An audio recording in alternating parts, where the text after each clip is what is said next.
welcome back to the channel.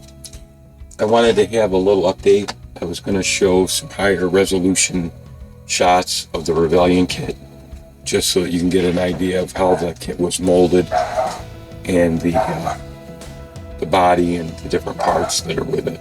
So this is the body with the directions in the background, which I think are pretty neat. There's the box art. The directions are really pretty nice. There's a picture of the assembled model, and then a brief overview about the car and the era in which it raced. I believe it's the Dodge Polara. I think that's what the body is styled after. There's the assembly of the engine details, final engine assembly, kind of an overview of the chassis assembly, and then final assembly of the body. I love these kits. The vintage kits, they really were apart. This is the fender wells. This is the frame. Maybe if I put a piece of white paper up there, you can see the tree and the parts, how they're laid out. There's the chrome parts tree with the spoke wheels, the mag wheels in the back. There's some suspension components, the supercharged intake, carburetors, exhaust headers. Front suspension components are chromed, and valve covers.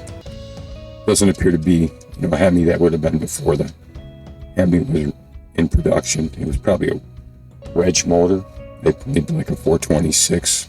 And then this is the padding that surrounded the driver and the cage. There's the hood.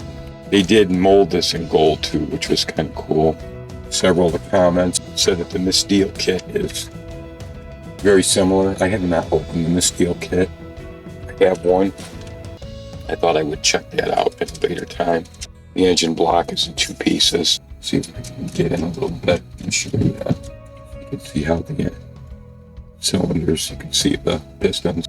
I'm not sure what that component is. I believe that's the front of the engine.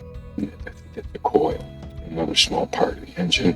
That's it. I wanted to just show kind of a higher resolution shot. I had some good interest in this. Thought you might appreciate a little closer look